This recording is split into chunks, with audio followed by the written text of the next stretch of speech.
It all started over a year ago, living in my current small neighborhood. It was unusually hot in our house for October, and my sister figured it'd be a good idea to keep her window open for a bit of air. She was doing her homework and I was getting ready for bed when suddenly she burst into my room. She frantically says that she heard some noises outside, sounds of leaves crunching under a person's steps.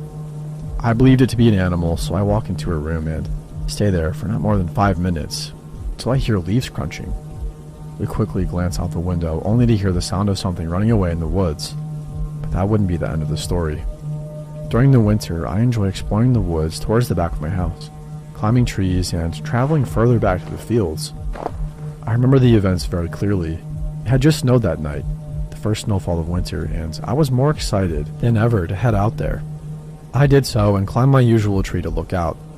I gave a cursory glance around me and at the ground when I noticed something strange. Footsteps leading away from my house. This wouldn't be weird as long as the front of the footsteps didn't end up pointing straight at my house and the origin of them came from a seemingly long off start. I tracked them down up to a point where there was a rusty wire fence covered in snow where they disappeared. October 2017. It started up again. I was laying in my bed pitch dark, not a light shining through my room when I heard it. My doorknob turning and my door creaking open. My heart stopped. Every single possibility of what it was rushing through my mind. Keep in mind, my door is always shut when I go to sleep. Since I was covered by my blanket, I quickly shot my sister a text. "Did you just come into my room?" She replied with a sharp, "No, I'm all the way in Hillard." My heart began pumping fast. I slowly snuck my hand under my pillow and grabbed my baton, sent a text to my dad, and waited. My dad came in mere minutes later with a knife, shot on the lights, and I jumped out of bed. Searched the entire house with nothing. Alarm set and all doors locked. Impossible. There's no way that happened.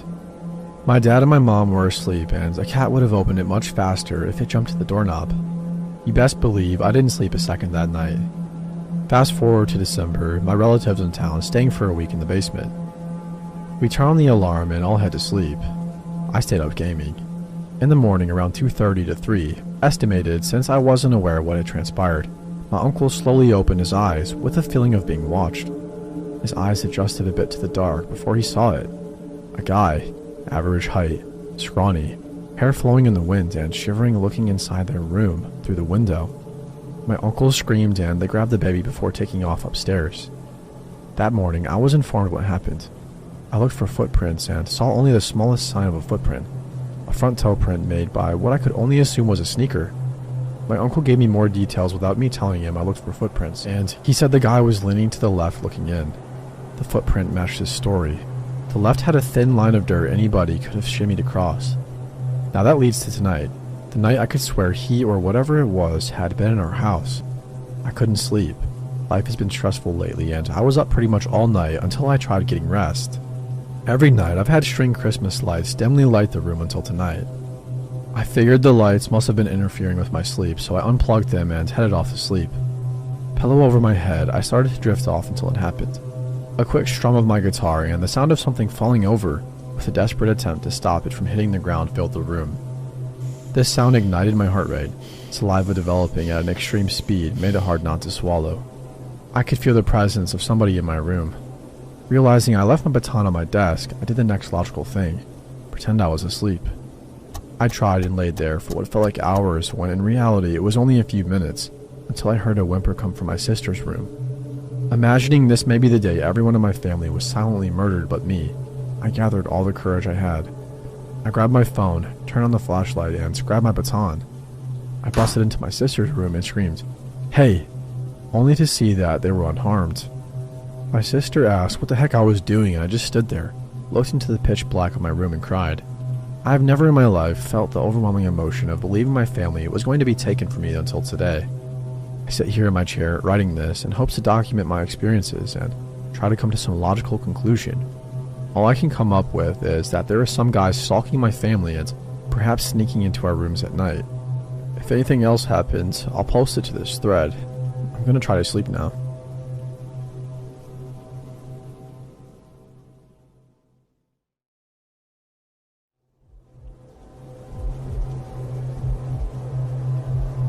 This week has been hectic. My 3 kids have the flu.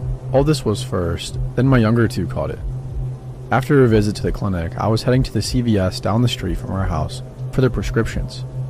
I decided last minute to drop my kids off at home with their dad so they could rest, and I could go inside the store to pick up some Pedialyte. I consider our neighborhood to be safe. I've taken walks after dark and never felt afraid. Most of our neighbors are older folks who have lived there over a decade. When I pulled up to the CVS, I parked on the side parallel to our street. It's darker on that side, but the entrance is right around the corner and well lit. There was a man standing outside. He walked in front of my car and I could hear him talking, but my music was kind of loud. I figured he was on his phone or something. No real red flags yet. My husband called me as the man walked back towards the corner adjacent to the entrance. I got out of my car, still on the phone, telling my husband, yeah, the kiddos have the flu. I'm picking up medicine at the CVS, etc. In a very pleasant voice, the man says to me, "Hey, I got a question for you. You know where Main Street is?" I, assuming he is asking for directions or the location of something, tell him I do. I'm still holding my phone to my ear.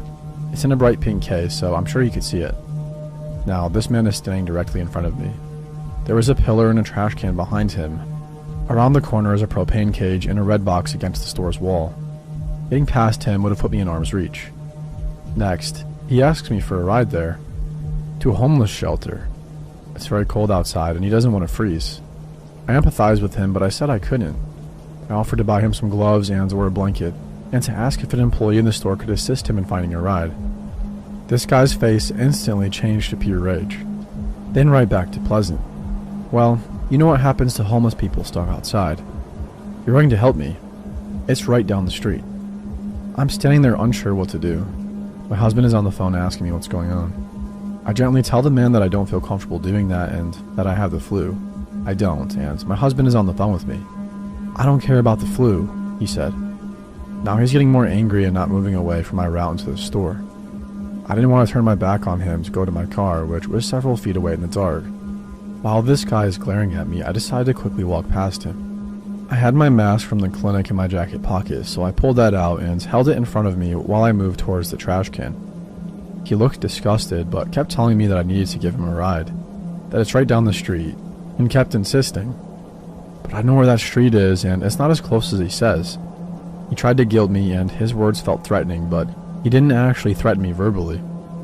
Once I was around the corner, I rushed into the store straight to the pharmacy. My husband said he's calling the police.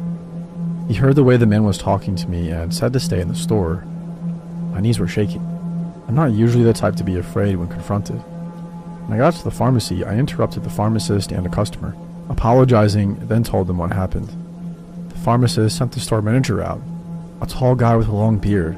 Looked like he doesn't take crap from people. The police had already arrived. The man was told to leave, which he did momentarily. He came back inside the store yelling obscenities and something about me. Now the store manager has told him to get the heck out. He's trespassing on the property. The cop came back to talk to me and told me she has arrested him many times. He's loud and likes to yell at people, but he isn't violent.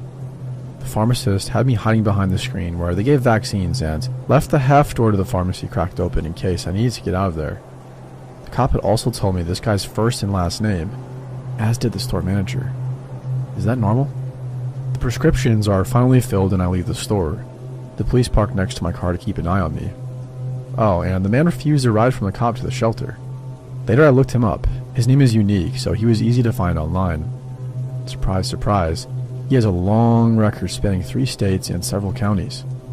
Tons of public intoxication charges, DWI, urinating in public, assault and battery, and indecent exposure. I also looked up the homeless shelter. Yeah, as I thought, there isn't one where he wanted me to take him, but that area is super sketchy.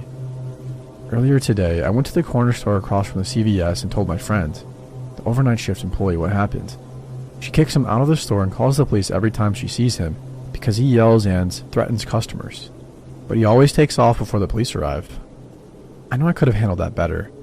I was blindsided by his instant shift from pleasant to filled with rage. But big thank you to the pharmacy team who kept me safe and the store manager for confronting the creep. They didn't have to do all that. I'm also thankful my husband recognized I was in an unsafe situation over the phone. That man is still out there somewhere in my area.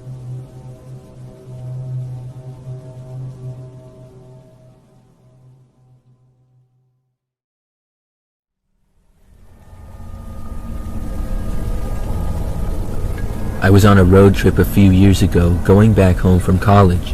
I had gone to a university that was a 10-hour drive from home. When I was done with school, I packed up my car and was on the way back. I never really brought that much stuff, but my car still had a lot in it.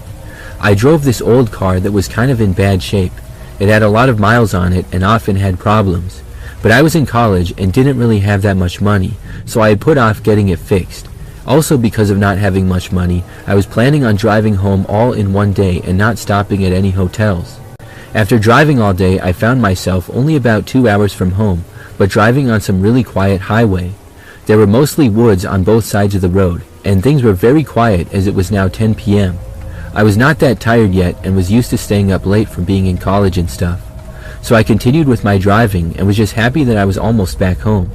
But then the engine started sounding real bad and my car ended up breaking down on the side of the road. My car came rolling to a stop and I didn't know what to do. There were really no other cars on the road. I took out my phone but wasn't getting a signal. This made things go from bad to worse. Now I really didn't know what I should do. I had no idea exactly where I was. I knew the general area but did not know if there were any gas stations or stores nearby. I hadn't seen any signs, and as I was looking around, I didn't see any lights off in the distance or anything like that. Nothing indicating that there were businesses up ahead. I thought about getting out and walking, but who knows how long that would take. As I sat there, I was trying to get my phone to work. I didn't know another option. I knew that my car had problems, but I didn't know enough to try to fix it. There was no use in messing around with the engine or anything. If I did, I would probably just make things worse. After maybe 10 minutes of trying my phone, I figured that my best bet was to get out and walk. I couldn't think of anything else to do. Every minute or two, a car would drive by, but nobody stopped to help me. And I was not mad about that, because who knows who would be out driving on the roads late at night. It could be some creep or weirdo. Still, I was kind of nervous to get out of my car. It was so dark and quiet outside, and I didn't know how long I would have to walk for. I was nervous about people, but I was also nervous about animals as the woods was dense and there was lots of wildlife in the area. Then, just before I was about to go outside, I heard a knock at the back window of my car. It startled me and I'm sure that I jumped. When I looked back, I saw some guy standing by my rear passenger side window knocking on the window. I remember that the guy was balding and I had no idea where he had come from. It looked like he had just come straight out of the woods. He also had a bit of a beard and there was no car on the road behind me. Right next to me was a ditch to the right, and then the thick forest. I was not aware of anybody's property or anything like that either being nearby. I looked back to the man who now saw me, but he didn't say anything. He was just standing there. I didn't know what to do. I waved at him, but the guy didn't wave back or say anything. Then he tried opening the back door, which was locked. The guy then walked around my car to the passenger side and then around to the front of my car. During the whole time, he did not say anything at all. Then he arrived at my driver's side door and tried opening that. Then the guy started knocking at the window when the door didn't open because of it being locked, all the while not saying a word. I was so creeped out that I did the only thing I could think to do. I tried starting my car again, and miraculously, it started. I hit the gas and drove away from there. The man was left standing there on the side of the road. I got back onto the highway, and thankfully my car was able to make it all the way back home. After that, I took it to a shop and got it fixed, because I wasn't taking any more chances after that experience. Looking back, I think the guy came from the woods. I don't know where else he came from. What he was doing in there, I don't know, but I'm really glad that I got away from him.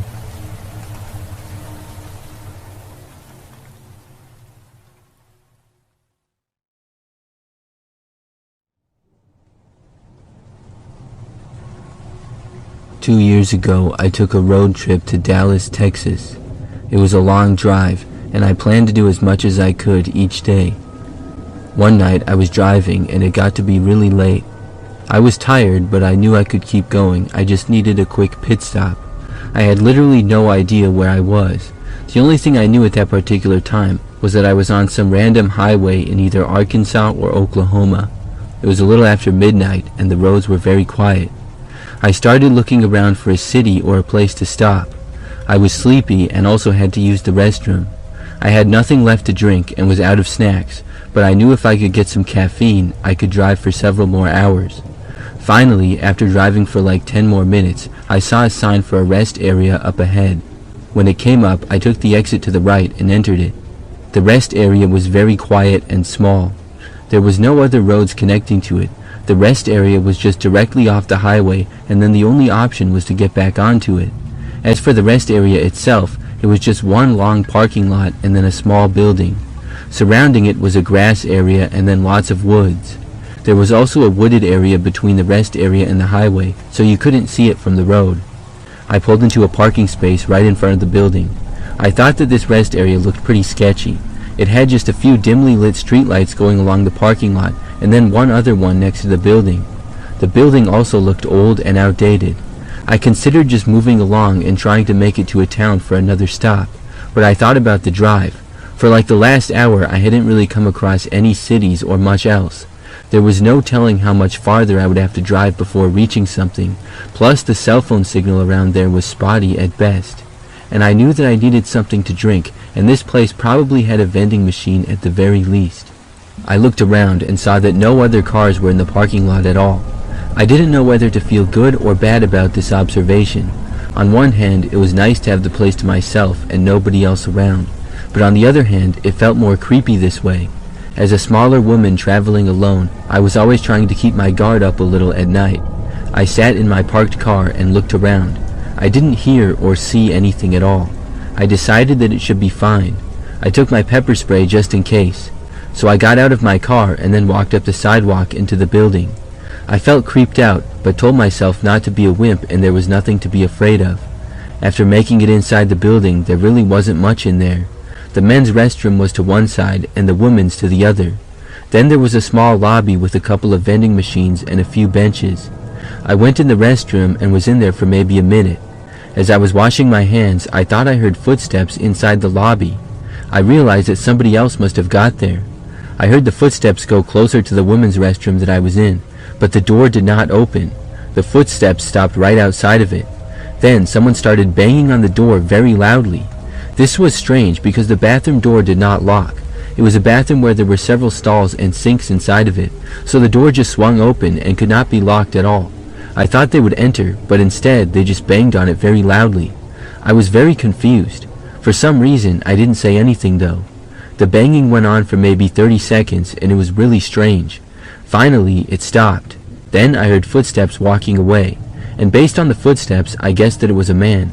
I'm not an expert, but they were louder and heavier and almost like work boots. I sort of heard the door open and realized that whoever was there was leaving. I was pretty creeped out by the whole thing. So I waited in the bathroom for about another minute and then left. I walked out of the bathroom with my pepper spray in hand. I looked around but didn't see anybody.